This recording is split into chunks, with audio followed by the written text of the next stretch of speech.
Atos capítulo 9. Eu vou ler do verso 1 até o verso 9.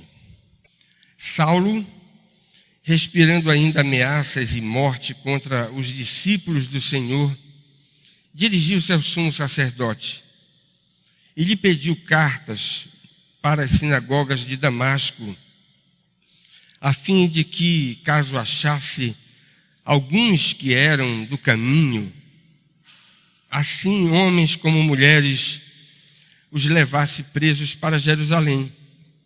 Seguindo ele estrada fora, ao aproximar-se de Damasco, subitamente uma luz do céu brilhou ao seu redor. E caindo por terra, ouviu uma voz que lhe dizia: Saulo, Saulo, por que me persegues? Ele perguntou: Quem és tu, Senhor? E a resposta foi: Eu sou Jesus, a quem tu persegues.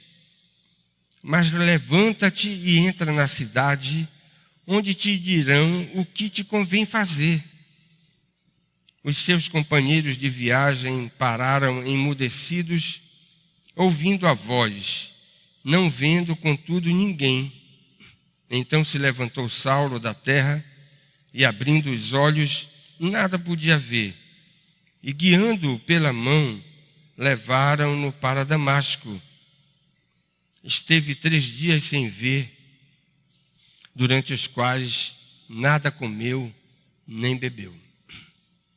Vamos orar?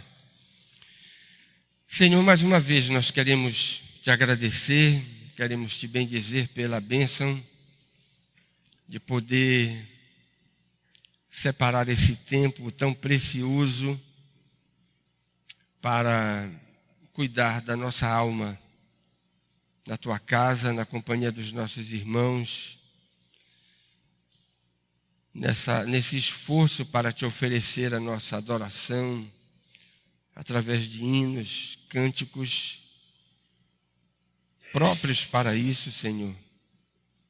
E queremos te agradecer também pela bênção de ter a tua palavra para a nossa instrução. Ajuda-nos a entendê-la, a considerá-la, e que teu Espírito nos ajude a não apenas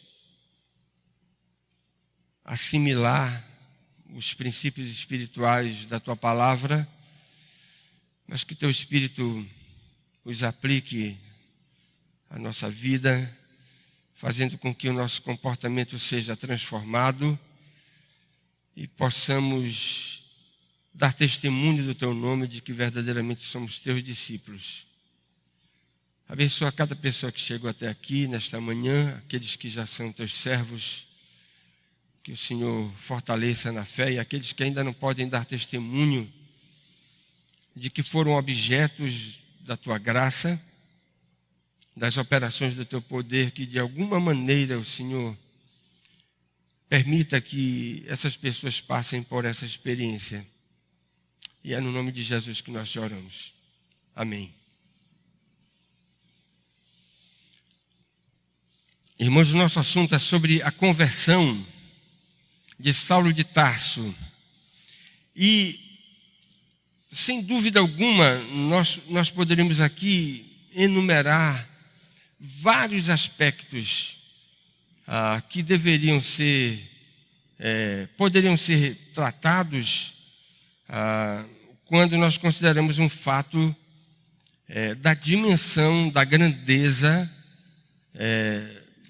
desse evento que nós temos aqui em Atos, capítulo 9. Mas eu gostaria apenas de fazer 3 observações, ou tratar de 3 esferas importantes, quando nós nos dispomos a considerar o relato bíblico, especialmente essa experiência importante na vida desse que foi o maior de todos os missionários, de todos os apóstolos, de todos os plantadores de igreja, de todos os tempos. Do ponto de vista histórico, a pergunta é: por que a conversão de Saulo de Tarso é tão importante? A gente precisa ver também a relevância da conversão de Saulo na esfera das ciências da religião. E vamos ver por que precisamos tratar disso. E a sua contribuição inestimável no campo da teologia da salvação. Porque, na verdade, essa conversão aqui, nessa conversão, nós temos elementos importantíssimos do ponto de vista doutrinário que nós não podemos deixar de considerar. Esse terceiro ponto, sem sombra de dúvidas, é o mais importante daquilo que nós vamos ver hoje pela manhã. Do ponto de vista histórico, a gente pode dizer que a conversão de Saulo de Tarso é o evento mais proeminente, mais retumbante que você tem em toda a história do homem na face da terra. Isto significa dizer que a conversão de Saulo de Tarso é o evento mais significativo de todas as conversões que você tem na história bíblica. Mas a conversão também do apóstolo Paulo é a maior conversão, a mais importante conversão dentro da história do cristianismo. Então aí você tem história bíblica com a história do cristianismo, você tem toda a história da humanidade. Tanto no Antigo Testamento quanto no Novo Testamento, nós vamos encontrar muitos relatos importantes de transformação espiritual, cuja importância nós não podemos desmerecer. Eu vou citar apenas 2 exemplos, um no Antigo Testamento e outro no Novo Testamento. No Antigo Testamento você tem a conversão nada menos do que Nabucodonosor. E muitas vezes a gente não presta atenção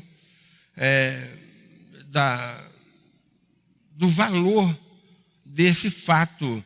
Nabucodonosor se converte à fé única e verdadeira, mediante todas aquelas operações de Deus naqueles que estavam no exílio, justamente naquele momento onde a Babilônia era o maior império, um fulgurante império naqueles dias da história antiga. E nada menos do que o cabeça.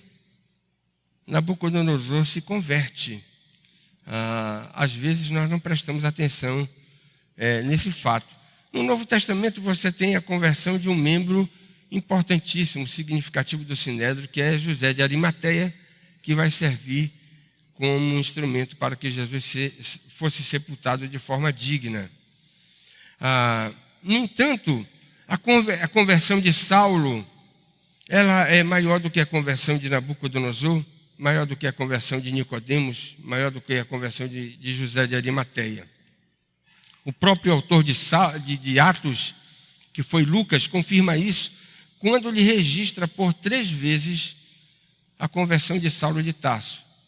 A primeira você tem no capítulo 9, a segunda no capítulo 22 e a terceira no capítulo 26. Você tem 3 relatos da conversão desse homem. E 2 coisas parecem confirmar a tese de que, de fato, a transformação de Saulo de Tarso é o evento mais retumbante da história. A primeira observação que você pode fazer é que nessa experiência de transformação de um perseguidor da igreja, você tem o maior freio imposto por Deus a alguém que está procurando destruir a fé cristã. E essa é uma observação que você tem no livro de Atos, segundo a informação do próprio autor, Lucas. E a segunda razão é que esse milagre, nenhum outro ganha, redundou no maior avanço missionário dentro da história do cristianismo. As outras conversões que nós vamos ver na história, que foram significativas, não tiveram tanto impacto, não produziram desdobramentos tão vigorosos como a conversão de Saulo de Tarso. E olha que coisa interessante. Sempre que você tem homens céticos, incrédulos, procurando destruir o cristianismo, eles sempre procuram desacreditar duas coisas que parecem ser pilares importantíssimos sustentando a fé cristã. O primeiro deles é presumível, né? A ressurreição de Jesus. Você vai ver inúmeras ocorrências na história de homens que ficaram enlouquecidos contra o cristianismo e procuraram de todas as maneiras tentar destruir a fé.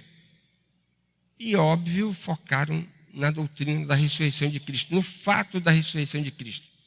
Se esses inimigos da fé conseguissem provar que, de fato, Jesus não ressuscitou, eles teriam aniquilado a fé, a igreja. Eles teriam acertado a instituição cristã num ponto fatal, mas até hoje ninguém conseguiu. E o segundo fato é desacreditar da conversão de Saulo de Tarso, que foi o maior missionário, o maior expoente da fé cristã na igreja primitiva. Então, se os inimigos da fé pudessem provar de que essa experiência por que passou Saulo de Tarso não foi verdadeira, eles teriam atingido a igreja de uma forma impressionantemente vigorosa.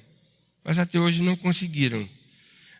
Nenhum evento isolado, irmãos, exceto o evento Cristo em si, mostrou-se tão determinante para o curso da história cristã como a conversão e comissão de Paulo. Escreve um autor que tem um livro clássico sobre a história desse apóstolo. No que diz respeito à história da igreja, você tem também histórias de conversão, histórias notáveis, como a de Agostinho de Hipona e como a de Martinho Lutero. Mas se você pegar a conversão de Nabucodonosor, de José de Arimateia, de Nicodemos, de Agostinho e de Martinho Lutero, juntar tudo isso num pacote, todas essas experiências ainda ficam aquém da importância da conversão desse nobre fariseu chamado Saulo de Tarso. É, portanto, a maior experiência de conversão que você tem na história da humanidade, tanto na história bíblica como na história do cristianismo. A segunda coisa, por ser a conversão mais importante, já mencionei isso, que os inimigos da fé procuram desacreditá-la, é a conversão mais criticada dentro do cristianismo. Um número significativo de pessoas que procuram contestar a experiência descrita em Atos fazem isso de diversas formas. A primeira é tentar desacreditar o relato, encontrando defeitos na produção literária. Dizem, há desacordos verbais que fazem desse relato não um fato histórico digno de confiança, mas uma espécie de lenda. Falso. Outros dizem que essa conversão foi construída pela igreja com base em outros fenômenos que já aconteceram na história das religiões, relatos antigos. Também falso. Nós não podemos enquadrar a conversão de Saulo de Tarso como sendo uma produção mitológica. Não existe nenhum fundamento para chegar a essa conclusão. Outros dizem o seguinte: nós temos dificuldades científicas envolvidas aí nessa conversão de Saulo de Tarso. Nós vamos ver as duas principais críticas com relação a isso.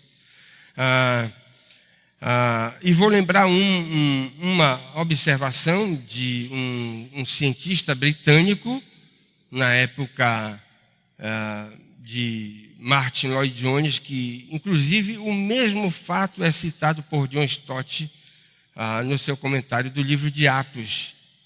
Stott diz o seguinte: baseando a sua tese na experiência de Pavlov com cachorros e em sua própria experiência durante a guerra, no tratamento de pacientes que não resistiram à exaustão do combate, o Dr. Sargan, William Sargan, que é o mesmo citado por Lloyd Jones, conjectura que algo semelhante aconteceu a Saulo.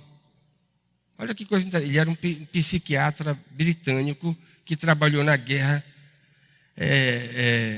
atendeu muita gente esgotada por causa das tensões da guerra, obviamente com aqueles quadros, né, de exaustão emocional, experimentando determinadas coisas, e diz: olha, o que aconteceu com Paulo é semelhante a inúmeros casos que eu tratei durante a guerra. Alguns críticos mais moderados dizem que a sua conversão não passou de uma ficção elaborada pela própria igreja para tentar justificar a sua deserção do judaísmo. E a gente pode dizer que a igreja não precisava de elaborar coisa nenhuma para justificar não apenas a deserção de Saulo, mas a deserção de muitos sacerdotes que abandonaram o judaísmo esfarrapado, porque aquela religião degenerada não oferecia as respostas que os homens precisavam para os seus dilemas, para as suas questões. Outros dizem que ele teve um delírio provocado por uma insolação incomum. Também não resiste a qualquer avaliação. Mas, irmãos, eu acho interessante citar duas conjecturas já na esfera da ciência que procuram desacreditar o milagre acontecido com o apóstolo Paulo, não tratando da experiência como sendo uma conversão verdadeira, a maior de todas as conversões acontecidas na história. Mas os críticos do cristianismo procuram dizer o seguinte: não, o que aconteceu com Paulo, na verdade, foi um surto, porque ele era uma pessoa com esquizofrenia. Segundo essa teoria, a perseguição movida por ele contra o cristianismo desencadeou um bombardeio insuportável na sua mente. É uma tese parecida com aquela que eu mencionei, do Dr. Sargan.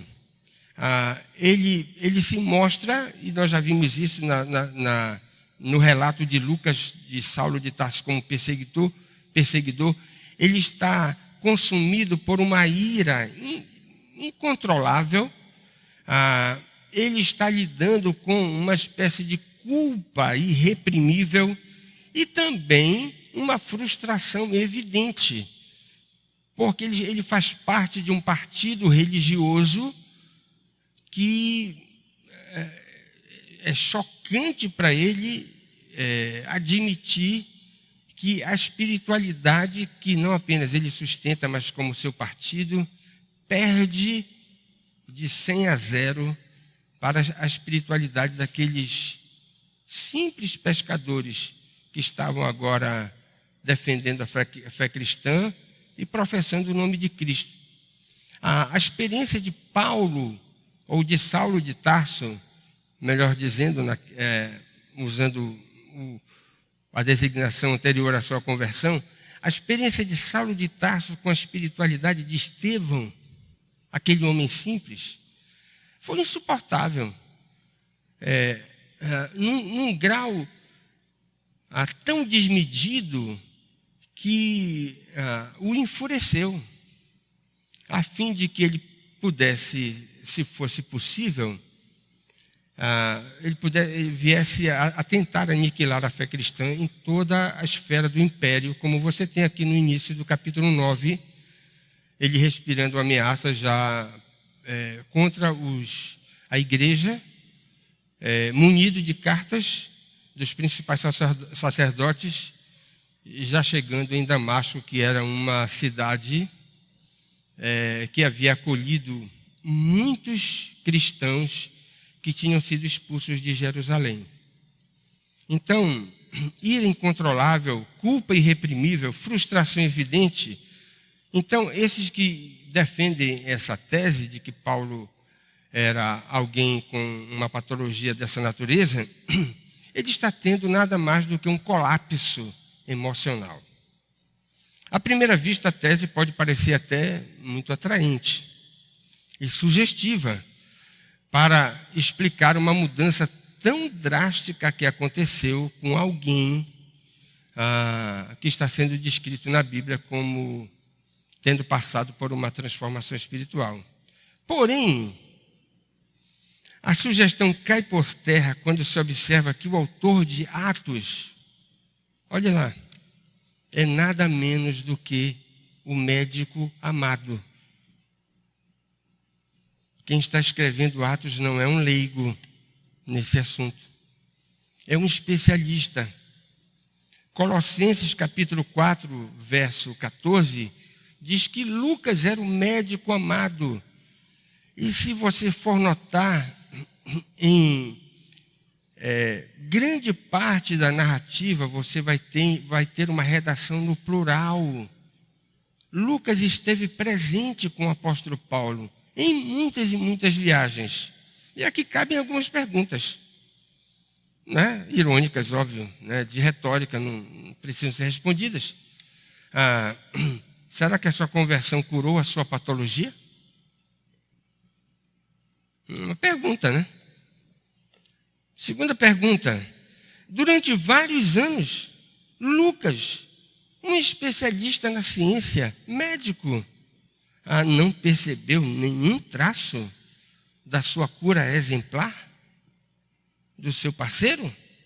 Até porque, se isso de fato tivesse acontecido, era um notável trunfo para ser apresentado do poder do transformador do Evangelho.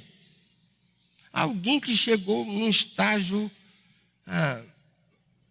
assombrosamente crítico com essa patologia, foi extraordinariamente curado e se transformou num homem com as suas percepções tão apuradas que é alguém capaz de escrever, de compor nada mais, nada menos do que 1 aos Coríntios, capítulo 13, um hino sobre o amor.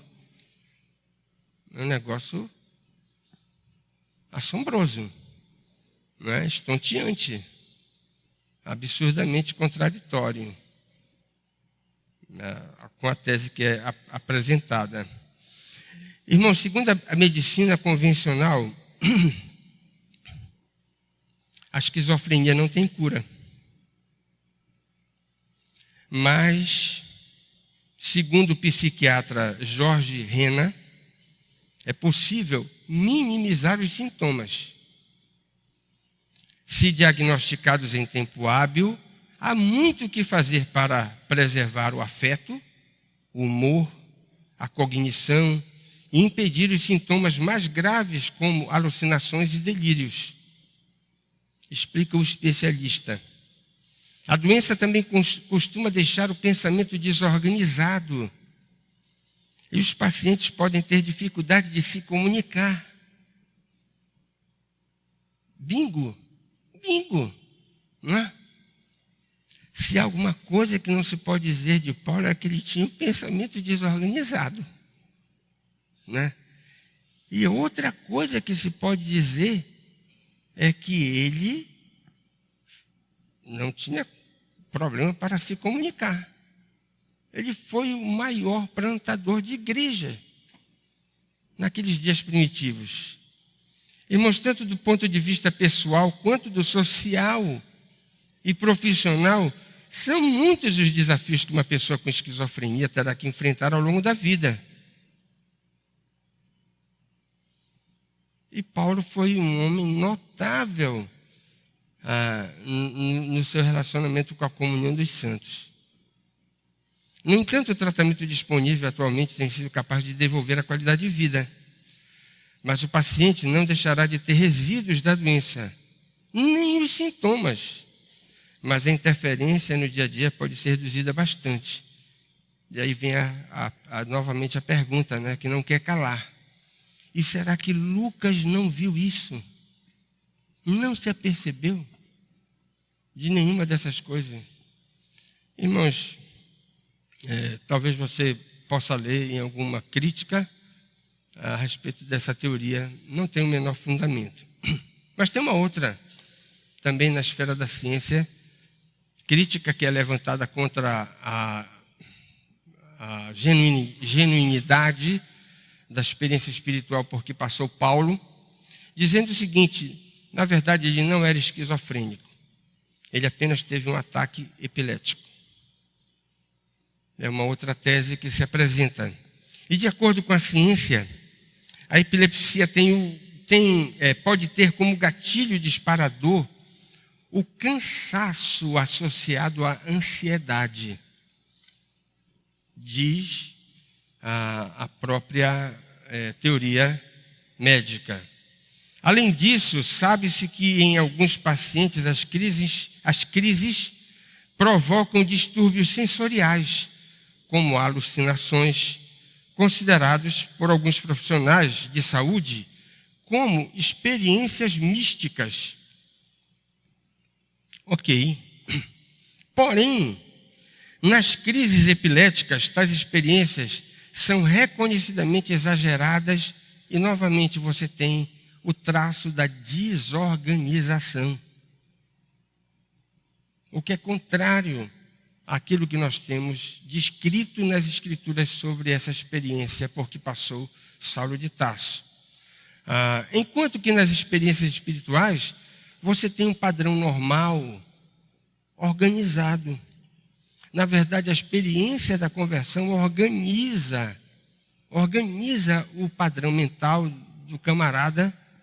Como assim? Simples. O camarada não gastava o dinheiro dele, do pouco salário que ele recebia, para comprar 51, ao invés de comprar o leite para os seus filhos.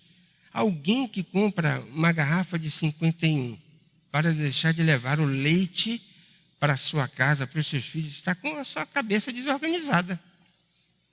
Não é verdade? Como é que o cara faz um negócio desse? Então, quando você tem a conversão faz com que os pensamentos do pecador se organizem. Um exemplo clássico, meu preferido dos evangelhos. Lembra do Gadareno? Quando Jesus Cristo o salvou? Os evangelistas fazem questão de dizer que depois que Jesus o alcançou, ele apareceu vestido, sentado, e o texto diz, em perfeito juízo. Olha que coisa interessante. Essa é a experiência que nós temos descrita nas Escrituras, decorrente da operação do Espírito Santo, trazendo a organização para o pecador que precisa ser reorientado na sua própria conduta. Do ponto de vista científico, é impossível enquadrar o apóstolo Paulo como um paciente pós-traumático, vítima de uma crise avassaladora de epilepsia, levando-se em consideração os resultados excepcionais que podem ser observados após a sua experiência espiritual. Um paciente caracterizado como sendo alguém que está superando o seu trauma, posterior a uma crise avassaladora dessa natureza, não apresenta os sinais que são apresentados pelo apóstolo Paulo. A evolução imensurável do seu raciocínio, sentimentos elevadíssimos. E agora você tem um homem envolvido numa experiência de operosidade incomum, fazendo com que a fé cristã fosse espalhada pelo mundo conhecido da época. Esses resultados, esses desdobramentos, você não tem na experiência pós-traumática de ninguém, no que diz respeito a essa enfermidade. Irmãos, a história do Novo Testamento registra sete grandes visões na experiência do próprio apóstolo, cujos desdobramentos são radicalmente contrários, diferentes daqueles que são descritos pela própria literatura científica como sendo os sintomas após as crises envolvendo essa enfermidade. Irmão, Saulo não somente arriscou tudo pela nova fé que tinha, e é impossível crer que a partir daquela experiência que ele teve e dos desdobramentos que se sucederam, os resultados foram colhidos em função de uma ilusão. Tem um livro maravilhoso que é Cristianismo, Realidade ou Mito. E esse livro está fora de linha, não existe mais. E, no meu ponto de vista, esse livro tem uma pérola maravilhosa acerca da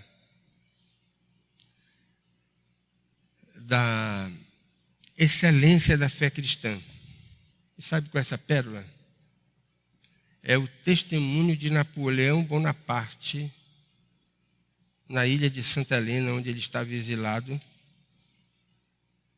ao refletir sobre a divindade de Cristo.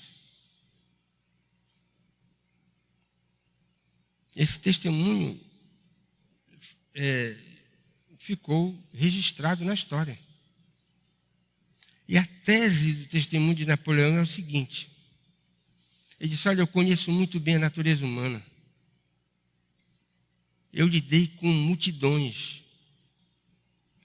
E ele conta várias e várias coisas de como ele conseguia influenciar a massa, mover a vontade das pessoas. Ele disse, olha, tudo eu fiz na minha história com um pouco de conhecimento da natureza humana e também pelo emprego da força e do medo que era imposto sobre as pessoas. Mas uma coisa é completamente diferente de Jesus Cristo. Ele consegue mover um exército infinitamente mais numeroso, sem falar nenhuma palavra, sem tentar influenciar as pessoas com a sua presença, com o seu olhar, com os seus gestos, com alguma capacidade retórica sua. Ele influencia simplesmente pela mensagem de amor que ele deixou para os seus seguidores. Napoleão Bonaparte diz assim, olha, isso é inexplicável. Só tem uma maneira de resolver esse dilema. Jesus é Deus. É assim que ele termina o testemunho dele. A mesma coisa nós poderíamos aplicar para o apóstolo Paulo.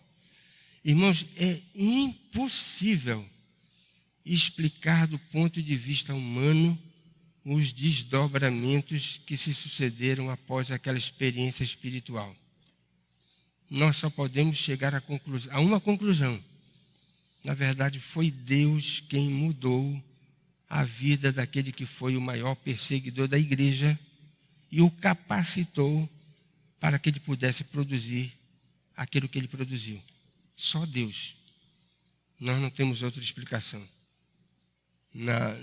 Do ponto de vista natural, é impossível descrever todos os desdobramentos que nós temos dessa que foi a maior de todas as conversões da história. Mas, irmãos, a coisa mais importante dessa conversão é que ela é o padrão da teologia cristã. Padrão da teologia cristã? Conversão padrão? Será que nós estamos querendo dizer que todo mundo que se converte tem que se converter como o apóstolo Paulo se converteu? Claro que não. Basta ler o livro de Atos que você vai ver Lucas registrando inúmeras conversões completamente diferentes da conversão do apóstolo Paulo. Conversões tranquilas, conversões não tão dramáticas quanto aquela que experimentou Saulo de Tarso. A experiência de Saulo é modelo, preste atenção nisso.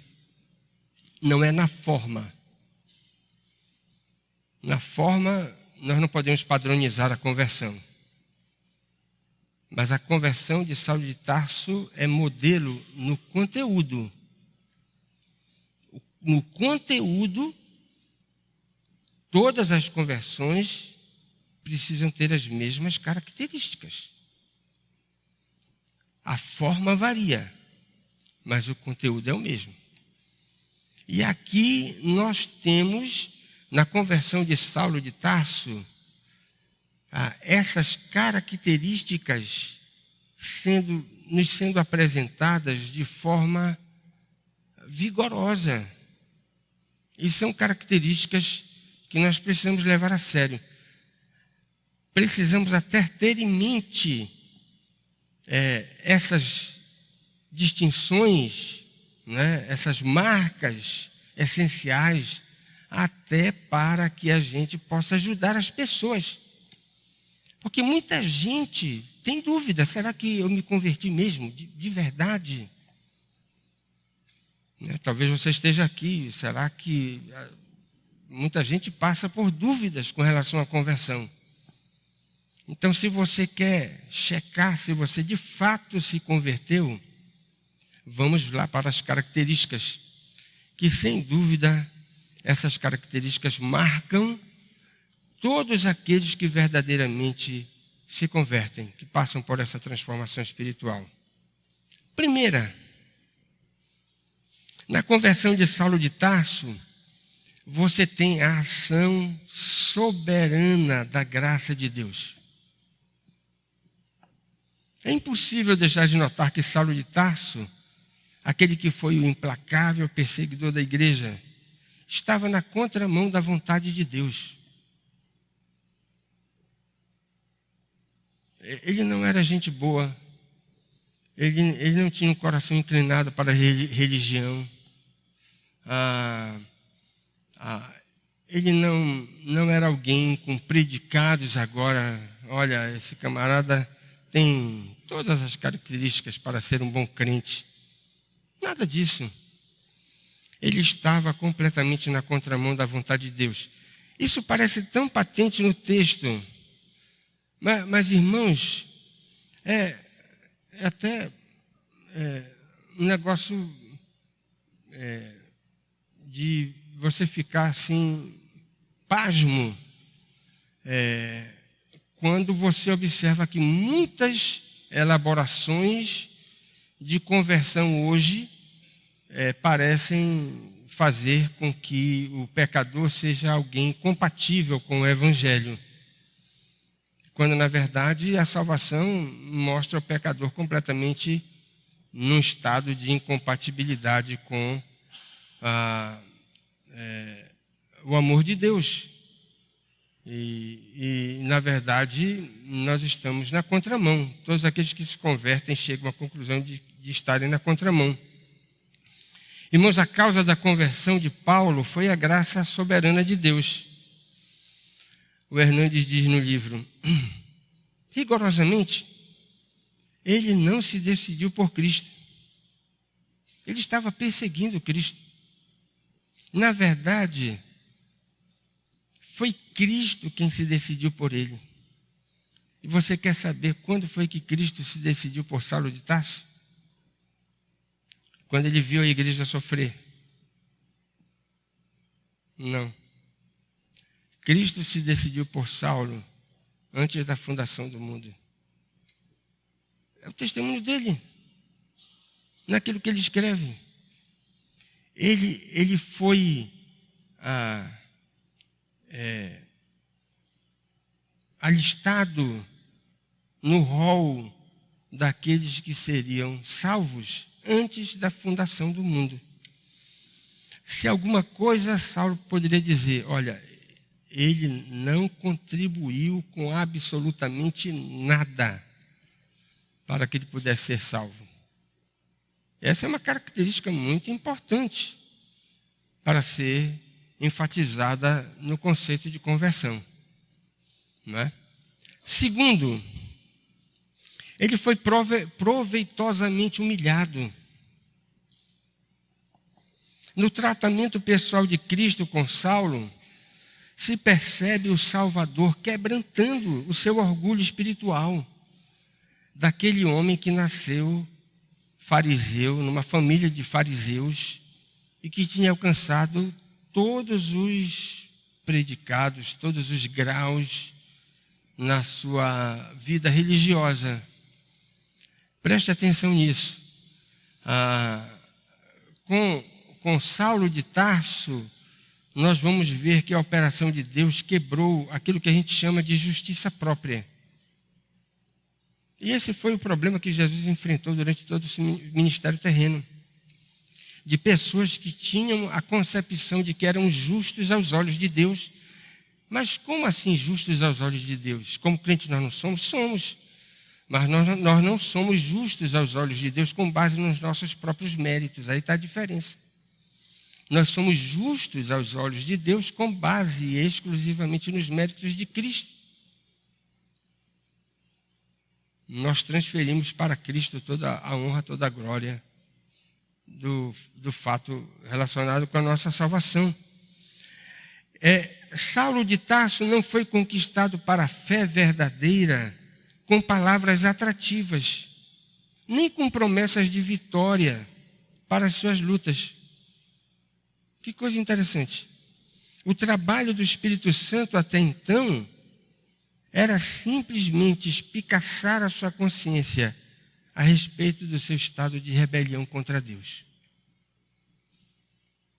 Preste atenção, você não vai observar conversão verdadeira sem que aquele que está ouvindo o Evangelho chegue à conclusão de ser um pecador sem qualquer mérito diante de Deus.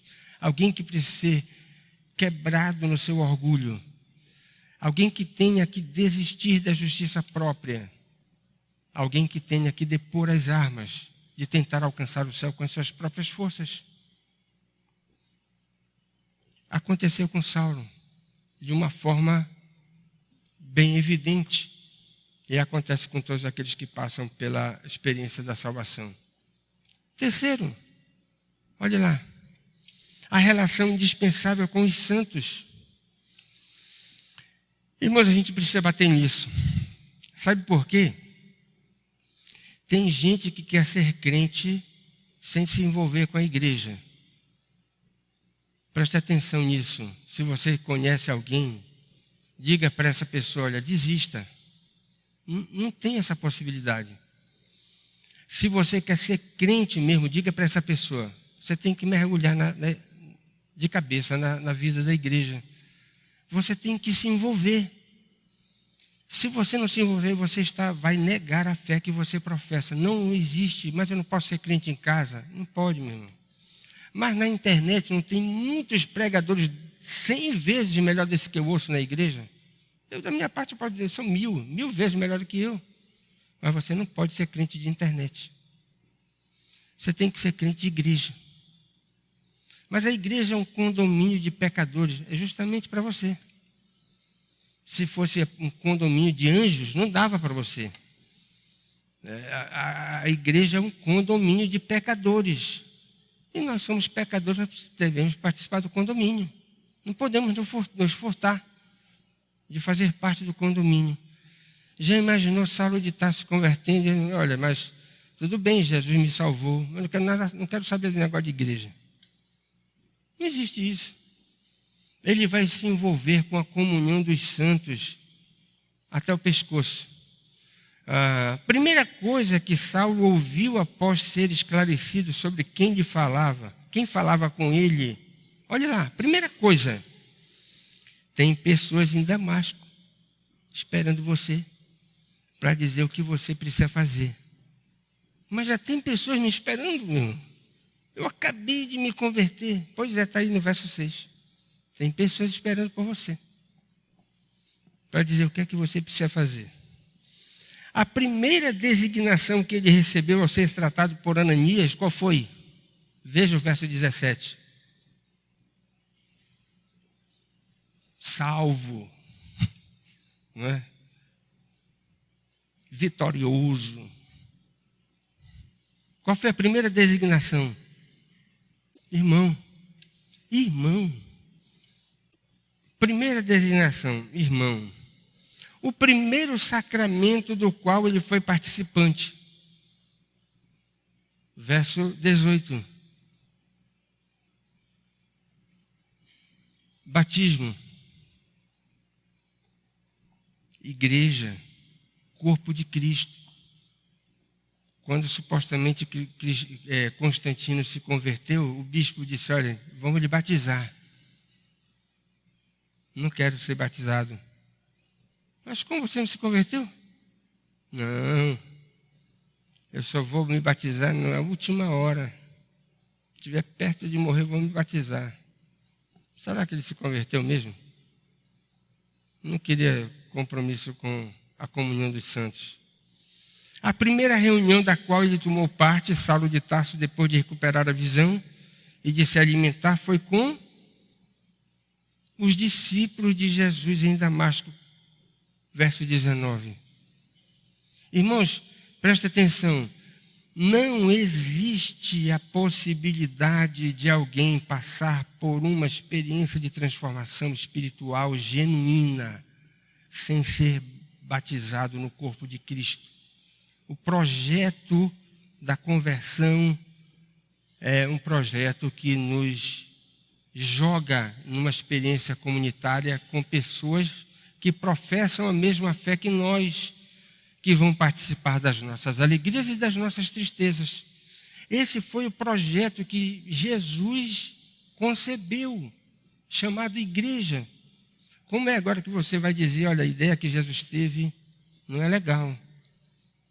Eu não quero participar da igreja. Não tem cabimento. Né? Que nem uma pessoa me disse assim, pastor, olha, esse negócio de pregar na praça,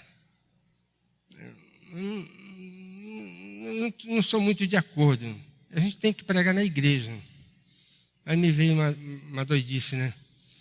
Aí eu disse para essa pessoa, se você estivesse vivendo nos dias do ministério terreno de Cristo, você ia dizer para ele assim, mestre, eu acho que essa ideia de sair pregando o evangelho por todo mundo, anunciando o evangelho para toda criatura, não é muito boa. Não é? Aí a pessoa que estava ouvindo ri, né? Então, se você estivesse no dia de Jesus, esse negócio de pregar para todo mundo, não é uma ideia muito boa. Seria melhor ficar na igreja, ao invés de espalhar o evangelho pelo mundo. Então, nós não podemos agora colocar as ideias que Jesus teve em dúvida. Suspeitar das ideias que Jesus teve. E uma das melhores ideias que ele teve foi a igreja. Não podemos deixar de exercitar a nossa fé sem ser na comunhão dos santos. A conversão de Saulo nos aponta para isso. Quarto e último, irmãos, a comissão invariável para a santidade, para o serviço e para o sofrimento.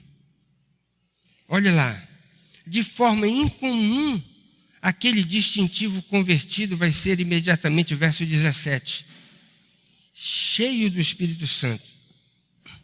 Obviamente, o enchimento dessa natureza não era simplesmente uma espécie de capacitação para que ele tivesse poder para realizar o ministério para o qual ele havia sido designado, mas era um batismo santificador. Como diz o bispo Riley, você acha que a presença do Espírito Santo no coração de um crente é uma presença ociosa? É claro que não. Se o Espírito Santo habita no nosso coração, ele trabalha para santificar a nossa vida. E mais ainda, Ananias também ouviu do próprio Senhor que aquele ex-perseguidor da fé seria um instrumento escolhido para a pregação do Evangelho em todo o mundo. Verso 15. Olha que coisa interessante. Já disse para ele, olha, você experimentou a salvação ontem, 3 dias ficou sem ver, mas já tem serviço para você. Aquele que me mandou aqui, lhe encontrar, lhe impor as mãos para que você recuperasse a vista e ficasse cheio do Espírito Santo, é alguém que ele escolheu para trabalhar. Olha lá, um instrumento escolhido. Que coisa interessante, né? Nós, como crentes, quando passamos pela experiência da genuína conversão, nós ganhamos dons espirituais que são capacitações inéditas, não devem ser confundidas com os nossos talentos naturais. E a pergunta é, por que Deus nos concede essas graças? Para a gente ficar no nosso quarto, deitado na nossa rede, olhando para o céu e dizer, mas que bom as graças que o Senhor me concedeu. Não, essas graças são para serem usadas. Nós precisamos usar os nossos dons no trabalho do reino. Nós somos servos do rei. Irmãos, além disso, muito sofrimento já estava reservado em função do ministério que ele iria desempenhar. Irmãos, olha lá o que diz o texto aí no verso de número 15.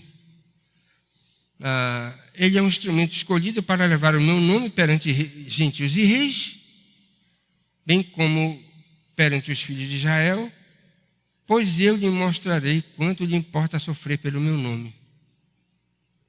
Ainda tem gente pregando o Evangelho, enganando as pessoas, dizendo que se você abraçar a fé, você vai parar de sofrer. É falso. Isso é falso. Muitas vezes nós não sabemos nem explicar os nossos sofrimentos, mas depois que eu me converti, eu passei a ter essas lutas. Pois é, ninguém lhe avisou. Antes você não tinha. Mas por que você não tinha essas lutas antes de você se converter?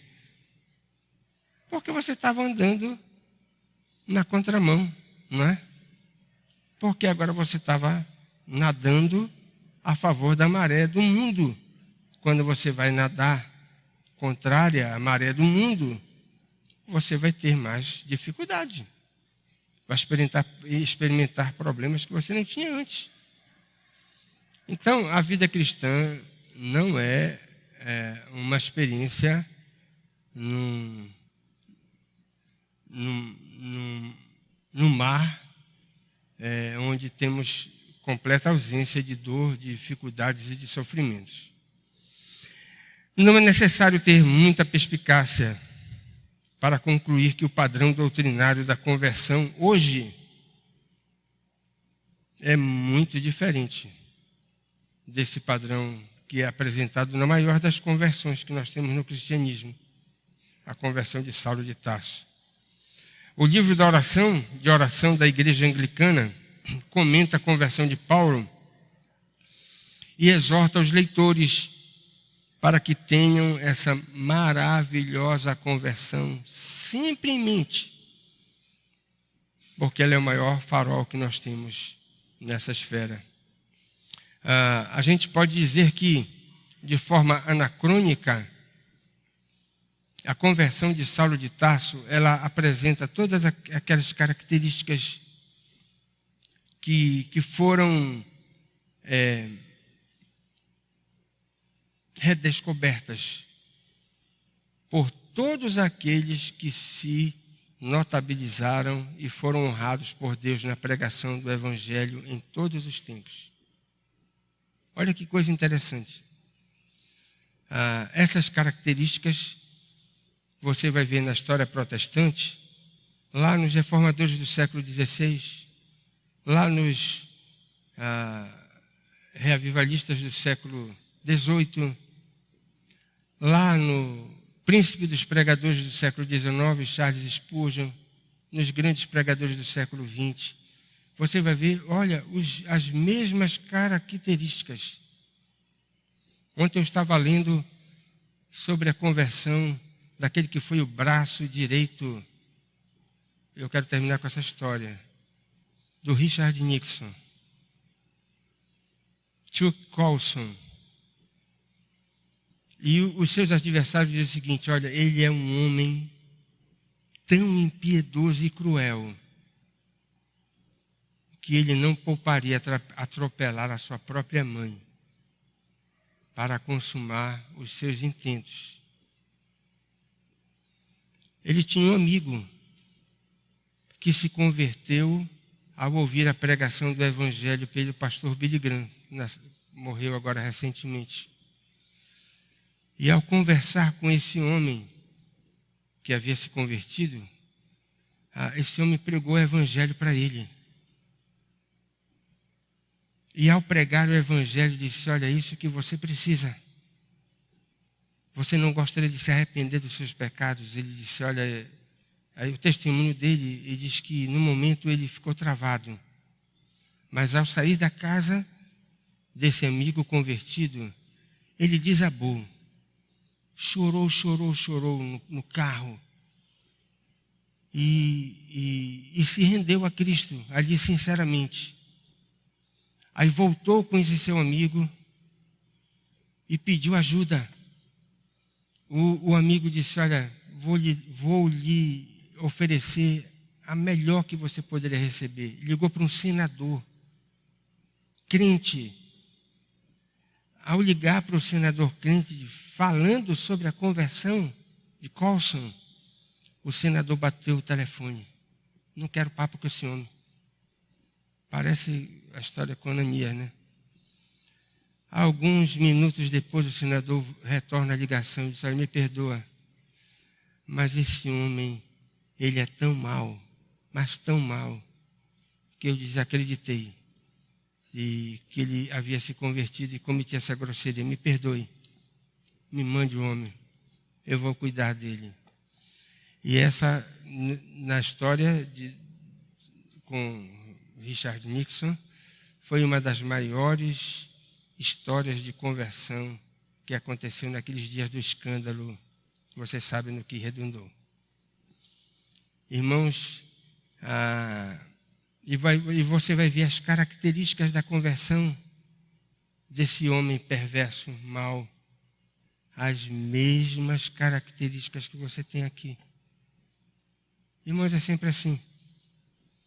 A forma varia, mas as características da essência da conversão, essas características são as mesmas.